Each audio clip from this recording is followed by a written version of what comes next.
Welcome back to my channel. जो लोग UGC net का बेसब्री से इंतज़ार कर रहे थे और जिनका पेपर 2 साइकोलॉजी है, तो ये वीडियो आज बिल्कुल उन्हीं के लिए है। आज हम लोग डिस्कस करने वाले हैं न्यूरो मनोविज्ञान के लिए जो neuro psychology psychological base of behaviour का जो टॉपिक है उस पर हम लोग बात करने वाले हैं। तो लास्ट वीडियो में हम लोगों ने व्हाट इज़ न्यूरो साइकोलॉजी क्या है इसके बारे में पढ़ा है, और आज हम लोग इसके रिसेप्टर न्यूरो साइकोलॉजी में हम लोगों ने क्या क्या डिस्कस किया, रिसेप्टर, इफेक्टर, एडजस्टर एंड और इसका मैकेनिज़्म, एडजस्टर मैकेनिज़्म के बारे में पढ़ाया है। ठीक है, आज हम लोग इसका क्लासिफिकेशन पढ़ेंगे। किसका क्लासिफिकेशन पढ़ेंगे? General classification of receptor.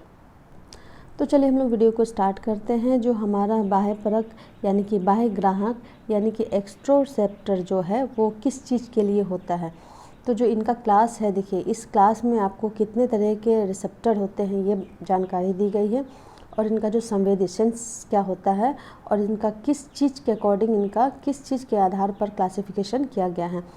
तो जो हमारा बाह्य ग्राहक है यानी कि एक्सट्रोसेप्टर है वो दर्द, त्वक दर्द, दबाव, गर्मी या फिर दृष्टि, विज़न से इनका संबंध होता है।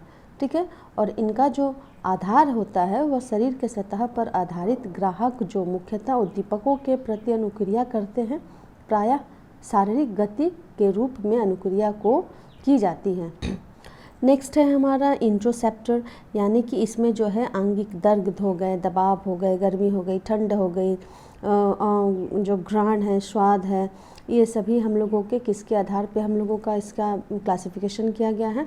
तो ऐसे ग्राहक शरीर के भीतर विशेषकर पाचन और मूत्र तंत्रीय क्षेत्रों में होते हैं तथा शरीर के भीतर के उत्तेजनों के प्रति अनुक्रियाशील होते हैं और आंतरिक परिवर्तन के रूप में यहाँ अनुक्रियाएं की जाती है। किन के बारे में है?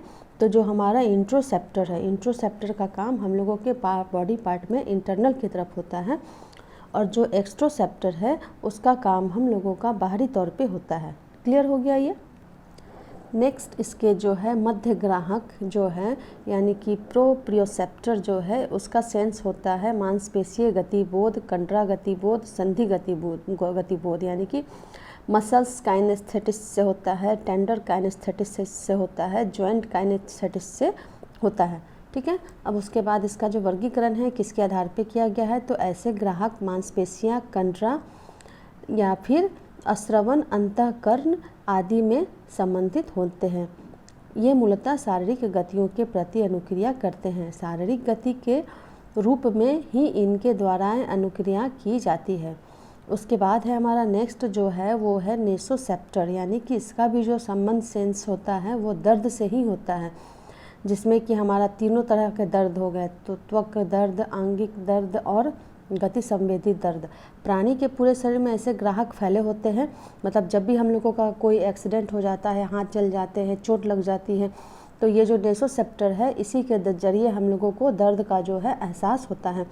तो स्टूडेंट्स आज हमने पढ़ा न्यूरो साइकोलॉजी की क्लासिफिकेशन ऑफ रिसेप्टर, मतलब कि जो रिसेप्टर है यानी कि जो हमारे बॉडी में जो रिसेप्टर का जो काम कर रहे हैं वो किन आधार पे उनको क्लासिफिकेशन किया गया है। तो आज हमने इस वीडियो में इस बात की जानकारी ली है। नेक्स्ट वीडियो में हम लोग बात करेंगे कि कितने टाइप के हमारे जो हैं सो न्यूरो तो ये हम लोगों ने रिसेप्टर के बारे में बात की है। नेक्स्ट वीडियो में हम लोग बात करेंगे इफेक्टर सेल्स के बारे में। आई होप कि आप लोगों को जो चैनल में जानकारी दी है उससे पहले आप लोग नोट्स तैयार करेंगे। मिलते हैं हम लोग नेक्स्ट वीडियो में। Thank you for watching.